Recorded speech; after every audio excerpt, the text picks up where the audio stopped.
All right, welcome back into another episode of Indie B&B. Today we are joined by AJ Eustace from the beautiful Columbus, Ohio area. AJ, how are you on this evening? I am doing pretty well. Thank you, Grant. How about you? I'm doing great, doing great. So, ready to dive in a little bit on some of your tunes here. I've been kind of floating around, getting a feel for you. Once you signed up with us, so been excited to kind of dive in a few of them. But for you, like, how'd you get in touch with us? I saw you mentioned Miss Manhattan before, so take me through like how you found our little program here. Yeah, of course. So it was Miss Manhattan. She and I actually record at the same studio here in Columbus. It's called Moonlight Audio. The two engineers, producers there, Joe Amadio and then James Harker, they're really great to work with. And as someone who had never been in a recording studio as of January in 2023, and like really only knew how to play an instrument, but not really how to record music properly, they really made it like great for me as a new artist to get my feet wet and like understand the process and kind of meet me where I was in my musical journey. So they've been really supportive, and then through them, I've got connections with so many different, really unique and really cool artists here in Columbus. So that's how I came in touch with you guys. Love that. I love that, man. Well, shout out Moonlight Audio, shout out Miss Manhattan for putting us in touch. I mean, love the album from last year. Gotten to kind of dive in a little bit, as we did the prep for this one, and want to hear from you. Just like you have it's got a pretty unique name, and would love to talk through like you know, Ever the Optimist. Like, what does that mean to you? Why'd you choose that?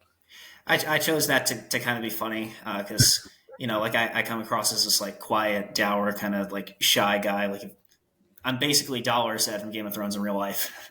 And I chose that name to be ironic because I like to joke around that there's no such thing as a love song in my discography, and you could hardly say that any of the songs are even happy. So like I was playing around with that, and it was really I took that concept Ever the Optimist and was really kind of making an album of bleak, kind of slightly pessimistic, but maybe some room for hope, like that little light at the end of the tunnel, and like playing around with that theme for the album. And a lot of it's about really the last 2 years of my life and just how chaotic in some ways that they were, and like all the lessons that I gleaned from those, from like a whole host of themes, like dealing with mental health and starting to go to therapy for the first time, which has really been a big help for me. Dealing with the fallout of some kind of broken relationships, like stuff with family, stuff with old romances, old friends, and things that just kind of fell apart. And just what lessons did I learn from those experiences, and like what did I learn about myself as a person, and how am I attempting to grow from those and attempting to learn from those, sometimes more successfully than others. And I think that kind of that struggle and that trying to improve yourself and sometimes not always succeeding, I think that's like one of the main themes of the album. Nice, nice. I mean, I think like that's true for many folks, and I think that as they listen into the lyrics, like they'll be able to definitely identify some themes in that, and be able to get it pick it out from the album. Like, now, are you like, is this is music a background for you? Like, talk to me about like are you new? You mentioned you're a new artist, but like it doesn't sound like from the music at least that you are very new to creating and doing music. So what's your background? Like, where do you come from in the kind of that sphere? Yeah, of course. So I have played guitar for, I want to say 13, 14 years at this point. I started when I was around 8 years old, 8, 9 years old. And I was just like, when you're at that age, you just want to play your favorite. Like I grew up on classic rock. You just want to play your favorite songs. And the ultimate achievement to me was being able to be on stage and sing and play at the same time, which I used to think was impossible. And you get over that hump and you're like, this is so cool. I want to be a rock star one day. And then you realize that you have to practice, and that kind of takes some of the enthusiasm out of it in some ways. But I kept at it for a long time. And then honestly, the first time they ever really stopped was in college. Part of it was just not having enough space in my dorm freshman year to keep all my instruments. And then part of it was COVID. And like, having joined this music club, because I went to school at the University of Virginia, having joined this like club for live performances and like learning about recording, and really not even being able to do any of it for about a year and a half because they had either kept us at home or they had brought us back, but basically nothing was open. Yeah. So I really didn't dive back into it until my last year of college, and like just getting back in and like rediscovering my love of performing, my love of composing again, which I had written songs that were kind of just one-offs here and there. The first song I ever wrote was uh, one that I actually kind of regret, because it was a song about a girl that I liked in the seventh grade, and like being the idiot that I was, I performed that at the talent show. So that didn't go as well, but I kind of kept those songs. It was like, someday, a few years from now, I'm going to write something better than this. That's like actually an artistic achievement, and not just, oh my God, you're so cute, I love you. um, and I kind of picked it back up, and I had this band that I formed with some friends of mine, and then we were, like any college band is mostly going to play a cover set, especially when you gotta fill 3 hours of time.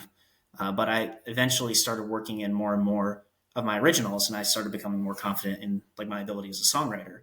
And I was graduating at that point, so I knew at that point that I was going to move out from Connecticut to Columbus for some work related stuff. And I thought, okay, I'm going to get out there, and I'm going to, after a brief period, got to get settled in, but then I'm going to like really explore this some more, because I kind of like rediscovered my passion for that, like the performing and the writing and the composing in my time at UVA. And I started with just a couple of songs. Midnight, the first song on the album, was actually one of them. And I had taken that, like that old seventh grade talent show song, and I used to joke that that was really simple, because that entire song was effectively just two chords. And I just took that and added a third, and just like went through like the descending progression, then going back up, and just kind of working through that, like in a way, kind of easy listening type of melody, but then throwing some more complicated lyrics, like some more dense stuff thematically on top of that. And then just playing around with the different textures. It's like we went to the studio and we were adding like these crazy. I remember James, he did a lot of lead guitar work, and he was adding like these crazy fuzz tones on top of it, and then all these like really cool, intricate synth parts. I'm like, this is me. This is my style. Like Mhm. because thinking about how that song evolved, like it used to be rhythm guitar, bass, drums, and one vocal, and that was it. And just being in the studio and exploring that more, and just building on that, and like figuring out who I was as an artist, I think that was like one of the most rewarding experiences of my life. But Wow. yeah, I started with that one song, and then it just kind of spiraled from there. I never had any designs on recording an album so soon into being an artist. That was kind of just a decision that was like, maybe I'll do this 5 years from now, but for now I just want to like get my feet wet. And then I started recording. I'm like, no, I like this too much. I don't want to stop. So that one song turned into two, and then four, and then I was basically just like, screw it, we're doing an album now. Yeah. Wow. I mean, so what, like, you don't think about how COVID affected, something like that, where, we could have had, you know, I guess you look at where you are now, and it's like, man, if I had those 2 years, or had those, 2 to 3 years between the time, that we were, at home, like in that club, like, what do you think you could have cultivated? Right. Like, so it kind of feels like we were robbed of a little bit of AJ Eustace there. Like, I mean, it feels we got gypped a little bit, but now I'm glad you're making up for lost time, and you got the enthusiasm to get in the studio and start making some stuff here. And like, within that, like, obviously Midnight, like, that's crazy. It was born from a song you did in seventh grade, and you kind of birthed it into something new. Like, Yeah. for when you're rich and famous, like, that's our kind of our song spotlight for the day. Like, what did you kind of go into that? Like, how did that one was that something that was an older song that you wrote before, or that one was straight up, hey, I wrote it, then we went in the studio and laid it down and tinkered around with it? Yeah, of course. So that one, I believe it was a relatively new like song for me. In that, when I say new song, I mean basically anything that I had started writing in Columbus, that didn't have Mm-hmm. anything like inspiring it beforehand. Like it wasn't an older song, and I want to say it was like September of 2022 was probably my most productive month as a songwriter ever. I want to say at least five, maybe six of the songs that ended up on the finished album come from those sessions, and When You're Rich and Famous was one of them. I think I was messing around on an acoustic guitar at that point, because it was late, and like my apartment was on the third floor, and I didn't want to disturb anybody. But I had an idea, and I was like just playing around with these chords, and like I guess my style of playing guitar is like a hybrid rhythm and lead components. Like I was messing around with those chords And then at the end of every line, I was just changing one note. So it's like you have that D minor going in the beginning, da da da da da, like drop it down to that E, and then just keep changing like subtle little things and like kind of crafting a hybrid rhythm and melody part to it. And that's how I got the music for that song. And I just kind of grew it from there. And then lyrically, I'm actually not sure I'd had the concept for the album yet, but this particular song, one of the things I like to do is write from the perspectives of other characters. So very few of the lyrics in that song are actually sung by me, by AJ. And the ones that are, honestly, the kind of backing vocals that are tucked in like lower in the mix.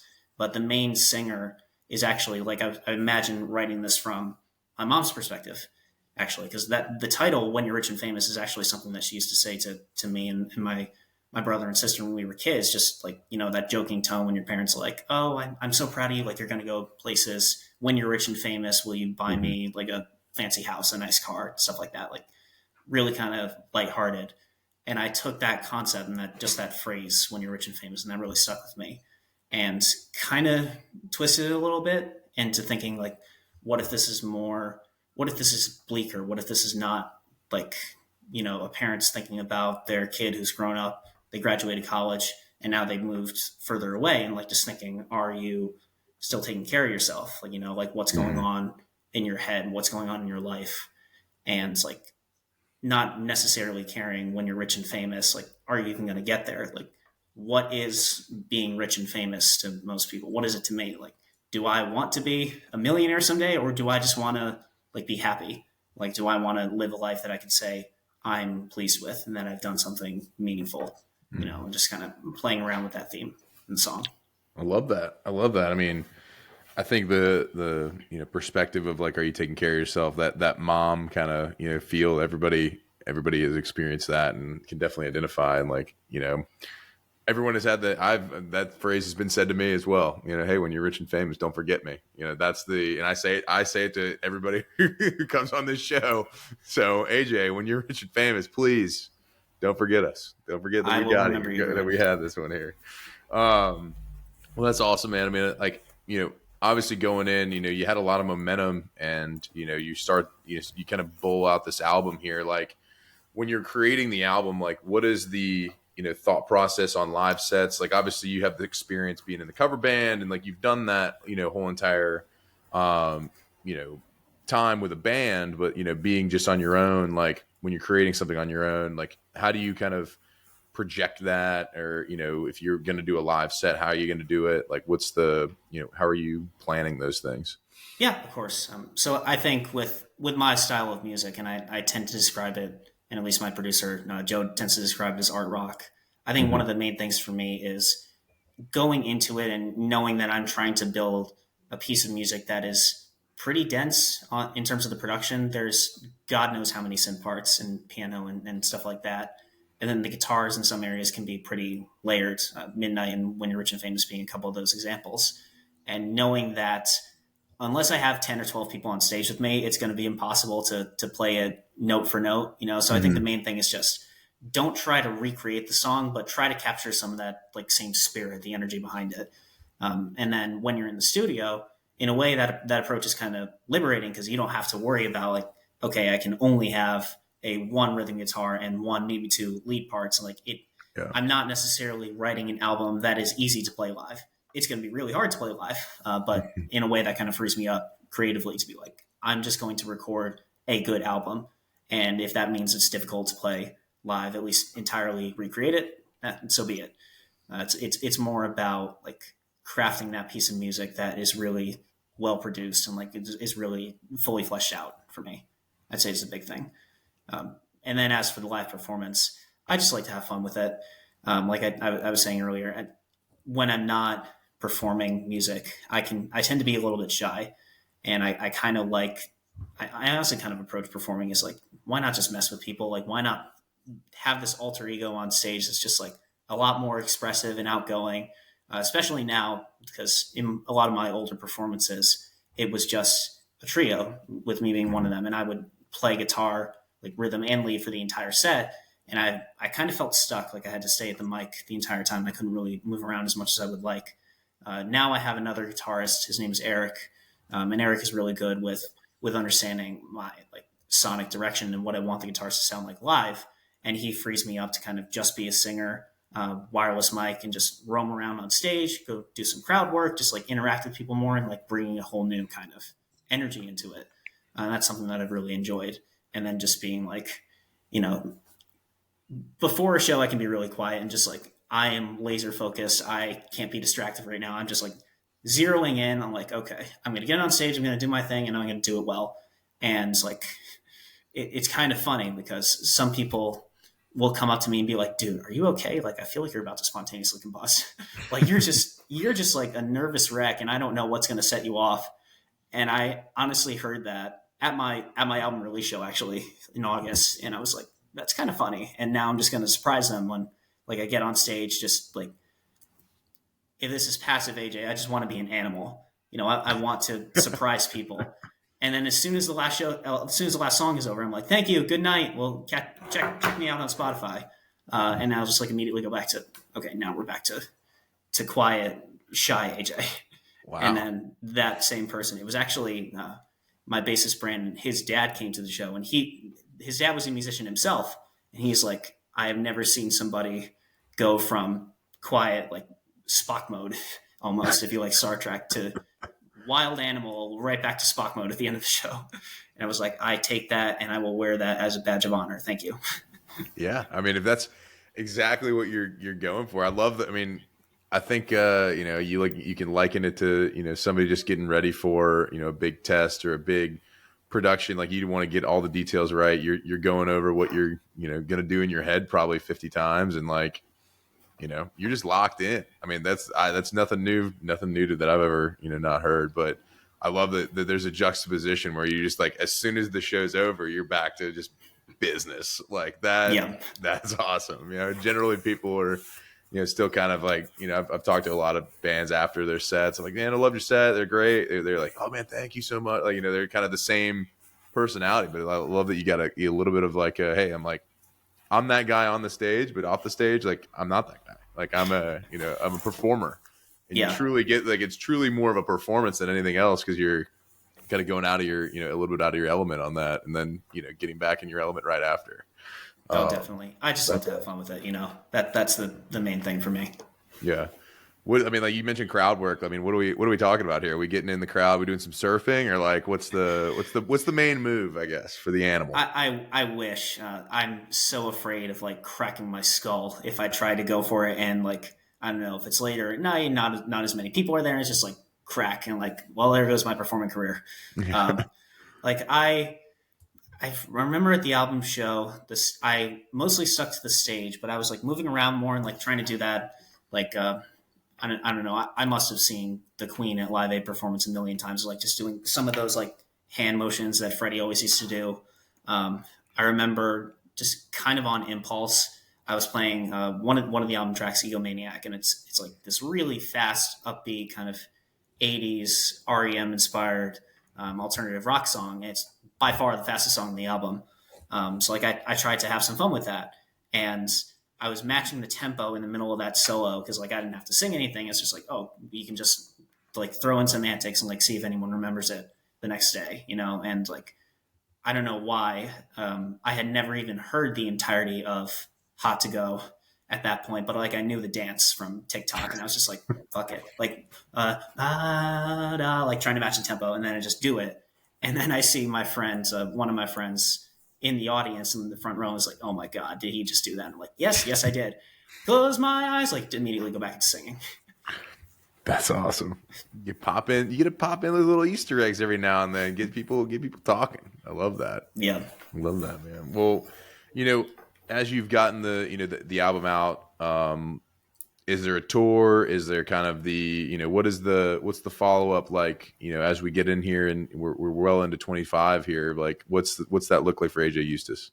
Yeah, of course. So I'm actually in the process right now of trying to get the second album like conceptualized, and like I have a better idea of how to work in a studio now and like what my working process is like. So I think I'll be better prepared this time around. Like I truly say, like, you hear everybody say, oh, this album is going to be even better. It's going to be a step up. I really do believe that Yeah. for this next album. Like I can conceptualize it more because I tried my best, and I'm very like proud of the job that I did with Ever the Optimist. And like I think that concept kind of came together pretty well, but that wasn't exactly how I was approaching it in the beginning. I was just had a collection of songs, and then kind of realized that they had a common theme, and then started tweaking some things, and then made it into this cohesive record. This time, I can go in with like a clear concept. I want this second album to be like more frantic, to be more like chaotic, but a controlled kind of chaos. Like I want this to still carry a lot of those art rock textures on top of it, like a really percussive synth, some weird chord progressions, like playing around with the tempo and the signature a little bit. So like it will still be an AJ Eustace record, but thematically it's going to be more frantic, more chaotic. Like if I described that first album as like a look at like all the experiences I've had in the last 2 years and like how I've grown from that, I want the second album to be like this is here, this is like now, and this is really chaotic, and you don't know what's going on. Like I want the album to feel like a panic attack, if that makes any sense. Love that. I love that. What do you think? Like, what song on your, of the Ever the Optimist, like, would you say, like, as you've begun writing, like, is going to be, a comp to something you might hear on the new one? Like, would Egomaniac be that, where it's like a little bit more upbeat and like, what would be the one song that if we were going to tell our listeners, hey, this is what you should expect from that second album, go follow him on Spotify so you can make sure you're there when he releases it. What is that song? Yeah, of course, that's a good question. It's honestly kind of tough because I feel like the more I've even listened back to it, it's just like I kind of wrote like a really like intricate self-reflective record, but aside from Egomaniac, it's kind of slow. Like I'm not gonna lie, a lot of the songs are like kind of sluggish. But if I had to pick one just on the tempo, it'd be Egomaniac for sure. And then in terms of like the creative inspiration, I would say probably take the middle song of the album, More Than a Little Strange, like that kind of idea of like you know looking at a person's like innermost thoughts and like what makes them tick, what makes them anxious, what makes them panicking, what sends people into a spiral, and just like taking that and turning everything up to 11 in terms of like the rhythm of it and like the style of the music and the lyrical content. So take an egomaniac tempo with a More Than a Little Strange lyrical mix, and then throw in some characteristic like David Bowie type of weirdness in there, and that's what the album's gonna sound like. I mean, if that doesn't sell it, I don't know what does. I mean, we're getting just some up tempo, we're getting some weirdness, and we're getting Bowie in there combined. So I mean, it's going to be awesome. So what's the timeline? When can we expect it? Sounds like we're conceptualizing. So maybe it's an early 26, or is it a late 25? What's your obviously you can't rush greatness, but like what do you think as you get a single out or something like that? Yeah, of course. So I think, especially with like how intense that recording process was for the first album, and like I was very happy that I was able to get it out in the time frame that I did, like August of last year. And but if there's one thing that I have to keep in mind, is like making an album is not cheap. Yeah. Like just making sure to handle everything logistically and from a financial perspective. And the city of Columbus is pretty great about like having the Greater Columbus Arts Council here and like a bunch of different small artist grants that help people in like my situation with recording, whether it's an individual song or like trying to get a piece together. So I'm going to take advantage of every opportunity that I can. But I'm probably thinking that 2025 would be a lighter year for me. I might try to do like one kind of sneak peek type of single to signal like, well, you enjoyed Ever the Optimist. Well, too bad, because now we're moving in a different direction. Like, kind of throwing it in their face. Like, you enjoyed that so much, but now we're moving on. This is the new direction. And like kind of having a preview of that sounds. And then I was thinking maybe a cover. It's like 2 songs total this year, 1 original, 1 cover. With that cover, honestly, in all likelihood, being a Bowie song.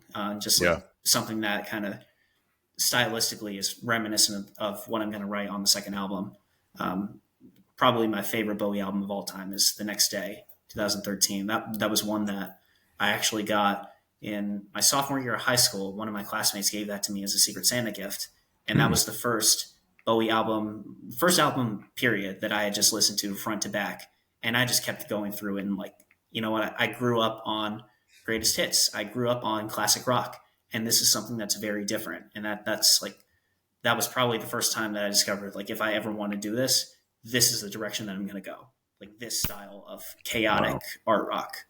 Um, but yeah, we'll probably do one, maybe two songs this year. Maybe try to like roll it out as like a, I don't know, if I want to do another 10, 11 song record, maybe do like 4, 5 of them as an EP in Hmm. 2026 and then work up to the full album release in 2027. I'm like trying to be methodical about it, you know? Yeah.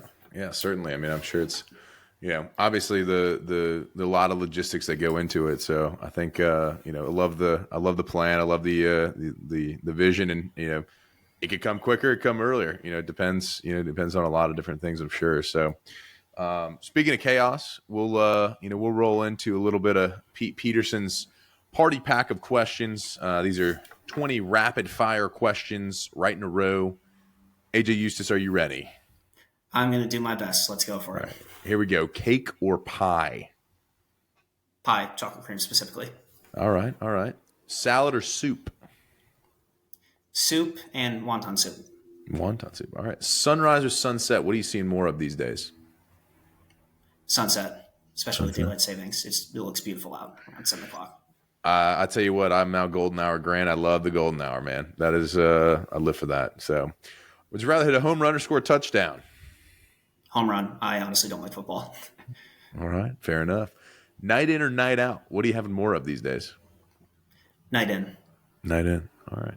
When you do go out though, and your jam comes on at the club or wherever you're at, are you more likely to hit the robot or the worm? I'm more likely to have a glass of Chardonnay and do whatever dance comes to mind. I am not a dancer by any stretch of the imagination. All right. Fair enough. Fair enough. A nice Chardonnay. Yeah, maybe we get a little like shoulder shake with the Chardonnay. We never know. I like that. All right. Guac or queso at your favorite Tex-Mex spot? Queso. All right. Getting cheese in there. All right. Waffles or pancakes? That's a tough one, but I'm going to have to say waffles. All right. Coffee or tea? Coffee. Dogs or cats? Cats. Cats. You identify more of the ninja or a pirate? I would probably say pirate. Pirate. Gatorade or Powerade? Gatorade. I don't think I've ever had Powerade, actually, but Gatorade. All right. Toast or bagels? Bagels, especially if it's at that Brugger's, like New York style place. I love that place. Love that. All right. Chips or pretzels?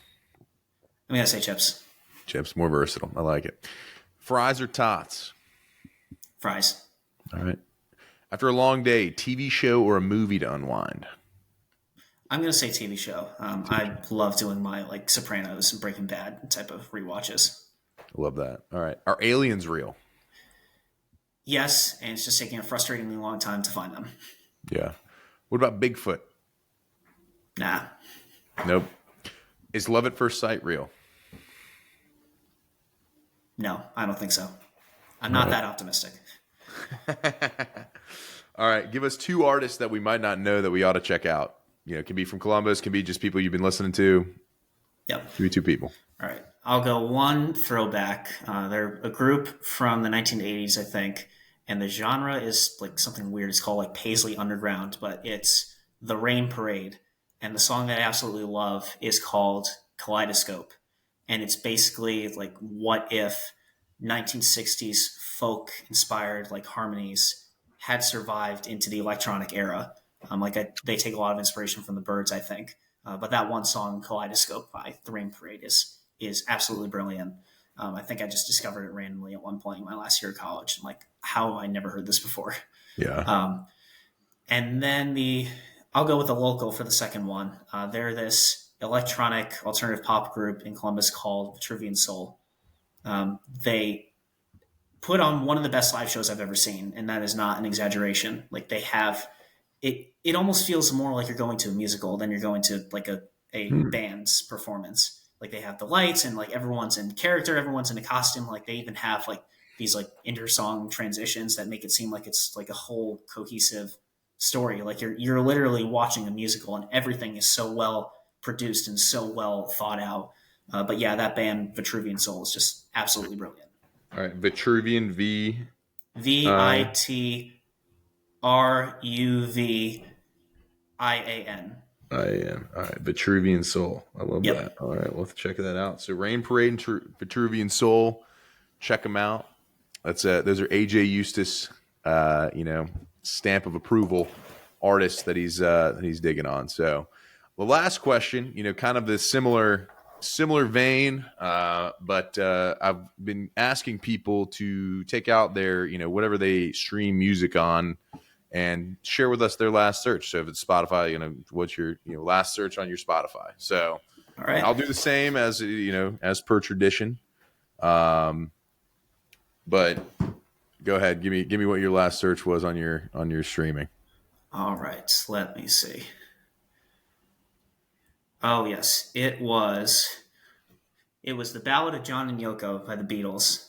So I'm planning on doing an open mic performance with a couple of my friends. One of whom is actually in my backing bands, but like my other friend owns a coffee shop and like she hosts open mics all the time. And like we're trying to get back into the swing of things and like we're trying to figure out what songs to play.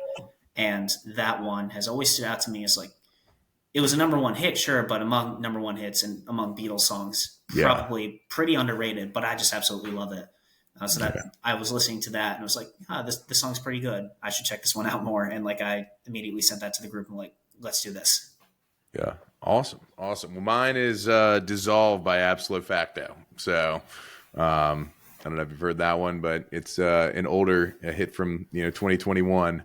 But yeah, it's a jam. It's got a it's a alt rock. It's a larger pop alt rock song, but got to get a Nice. little. I want to watch me dissolve slowly. That's it's a good one. It probably was Yeah. planted on Sunday on my hangover. So, but AJ, we appreciate you sharing that and sharing a little bit about your music, and look forward to seeing the things come through this year. And if you're in the Columbus, Ohio area, or anywhere, check him out. We can check him out on Spotify. Follow him on Instagram. We'll have his stuff linked below. And check out AJ. He's got some good stuff coming out. You got to go listen to When You're Rich and Famous. Go listen to Midnight, Egomaniac. Get hyped up for more music coming from him. Awesome. I Awesome. really appreciate the conversation, Grant. This has been amazing. Yeah, of course, man. Take care. Take care. Bye.